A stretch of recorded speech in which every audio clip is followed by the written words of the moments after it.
I would like, and these are illustrative, you can draw 100 lessons.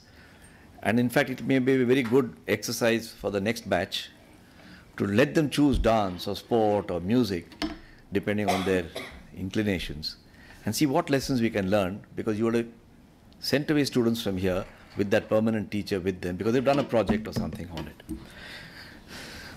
The third lesson I get out of sport is you have to settle, because your happiness lies in that. What is this great balance between work life and personal life and domestic life? Nobody else can set it for you. Don't join a company and become the crifter, or what did you call it? Crifter. Where you keep saying this company doesn't allow me to go home till 10 o'clock and it makes me come back at 6 o'clock. It's not your boss's fault, it's your fault. Because you have to have the control of what you're doing. And the question is, how do you get that control? How do you achieve that balance? And you see people who have achieved exceptional things in life have set their point of balance somewhere else, maybe from you. But they never talked about the work-life balance. There was a great mountaineer from New Zealand. His name is Mark Inglis. He's a double amputee.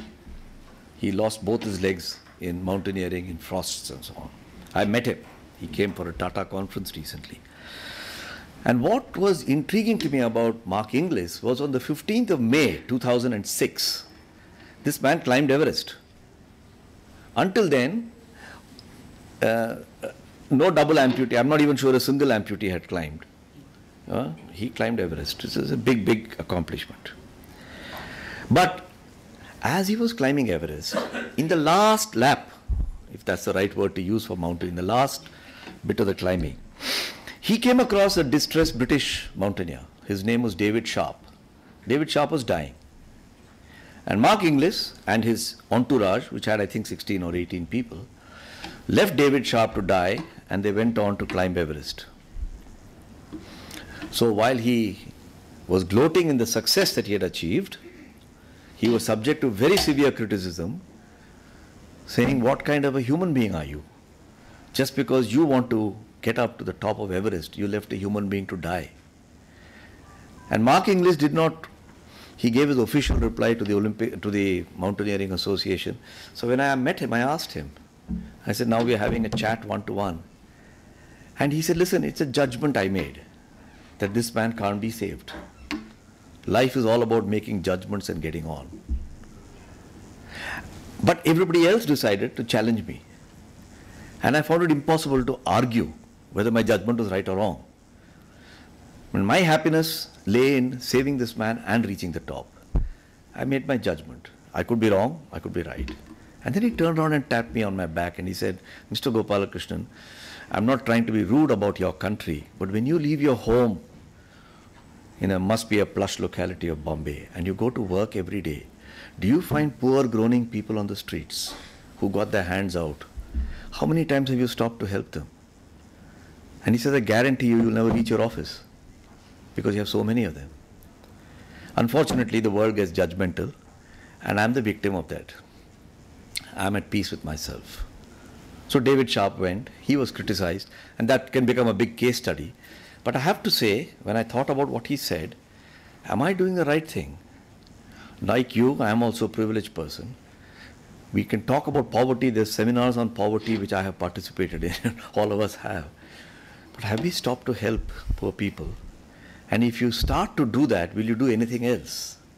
Is a question which leaves your standards of ethics in question. You seek a work-life balance by saying, that's what I want to do, that's what I can do well, and I'll do a little bit of something else. There's another example which happened in the last 3 days. I don't know if you all followed this. Again, I'm using Olympics because it's current right now, and it's a way to see how this person is walking with you if you only notice the lessons that he's teaching you, sports. There's a Chinese diver, a girl. Her name is Wu Minxia. Has any of you followed that case? Wu Minxia is an outstanding diver, and she won a gold. But you know, her mother was suffering from breast cancer, and nobody told her. Her mother was undergoing chemotherapy, nobody told her. She loved her grandparents dearly, but they died 1 year ago, nobody told her. And you know what her father says?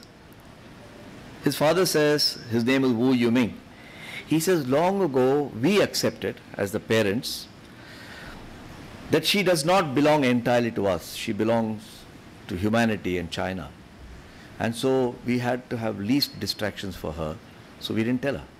Once she got the gold medal, they said, by the way, your mother has come out of remission and your grandparents died 1 year ago. I don't know what is going through her mind. Is it right or is it wrong? Did they get the right work balance? What did she feel? I don't know. But I do know that only one person, just one person, can help you set the work-life balance at the point you think it's right for your happiness. And that's you. And it's something that you need to think about. Please don't come to the age of 40 and say, this company is flogging me, this industry is terrible. Do something about it.